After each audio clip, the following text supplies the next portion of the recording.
Saturday used to get up and they used to mime to Elvis Presley records or the local English star Tommy Steele and people like that, Everly Brothers, so forth. And people used to just get up and mime. And we saw this boy do it once and we wanted to do it.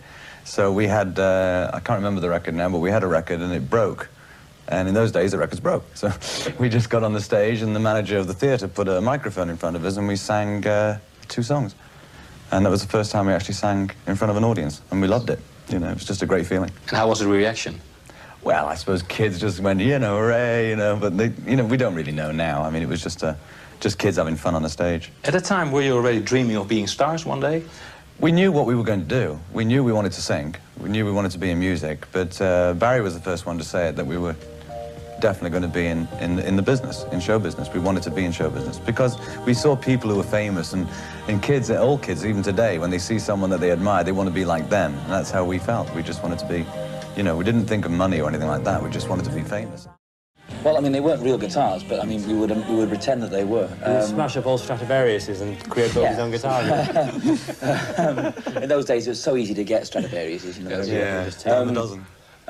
I used to.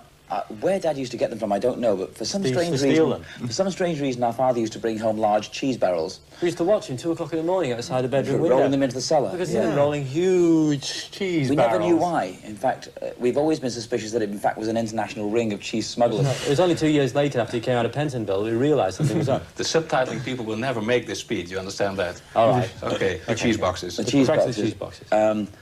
I used to break them up and take the base of the cheese barrel, which was round, and the strips from the barrel itself, and that became the neck of the guitar, and I would put those together and pretend it was a guitar and put steel wire down the guitar and draw on it so that it looked like a guitar. And how did it sound? Terrible. Terrible. Awful sound. It was like fuse wire, you know, that you fix fuses. No, because actually that was a disaster. It was when he went to the tea chest that he had success. Yes, it wasn't until that was the breakthrough. Pretty close, yeah. I think you have to be to survive in this business as long as we have, and the fact that we're brothers obviously enables that to really happen. Groups that are not brothers, I don't think could last as long as we have and still be friends. We're all each other's best friends because of all the valleys and peaks we've had through our career. We've seen the people come and go that we thought were friends outside the families, and they've disappeared. Yes. But there's always been our brothers to turn to when there's ever been anything to talk about. The Beach Boys don't actually talk to each other. Really? Don't blame them. They all have separate managers and they don't talk. Yeah. But there was a period when you split up. If I see the 3 of you together like this, I cannot understand that you have ever split up. Well, to us it was like 15 minutes out of an hour to us. You know, well, you're brothers. You argue, you know, and we were younger too. Yes. And when we were younger, we were inexperienced, and an argument meant a split. These days, an argument doesn't mean a split. That's just stupid. We're no longer creative arguments. We're no longer stupid. Doing that. For example, for this last album, ESP, again, you wrote everything yourself. All yeah, the songs, we always do. We've never done that. Done but that. We've always written all our own albums and other people's. But how does that work concretely? Well, it starts with an idea by one of us, and then we work on it till it becomes the great melody, and then we have our title and our melody, and then we do our lyrics. Yes. Yeah. And you can read music? No. Is that not important? No. No. I think probably is important in the respect that if you knew music, you wouldn't be as adventurous. I don't think we'd be as spontaneous if we knew how to read or write music. Yeah. Yeah. How difficult is it to handle success? Because you had a tremendous international success when you were very young. How difficult is it to handle success when you're so young? It's difficult, but I think it's better because we were brothers and together and to share it. It's easy and it's difficult. It depends. I somewhere read that one morning you went down and you had to choose whether you want to take your Rolls or Lamborghini. Isn't that well, those are the crazy days. Yeah, those are and that's Maurice's quote. I mean, there were days in like the late 60s when we just first had our first international success, and the thing that you did in those days, if you were a teenager in a rock group that had a lot of success, you simply went out and bought cars. The cars just represented the idea that we didn't know how to handle money. No, it's ego tripping. It was, well, yeah, you know. And we were still growing up, and you know, you don't do those things later on in life. You had all the success in this business you can ever dream of.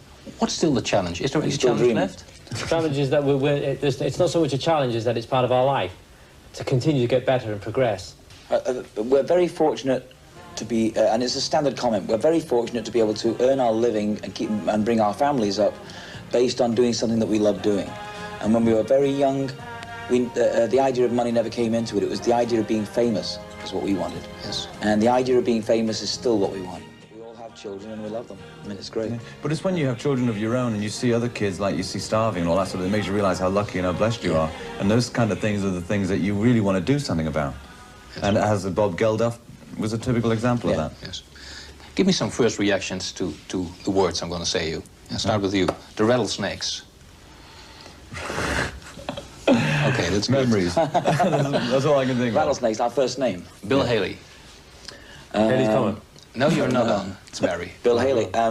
One of our first influences, the fact that it was rock and roll. Yeah. Father.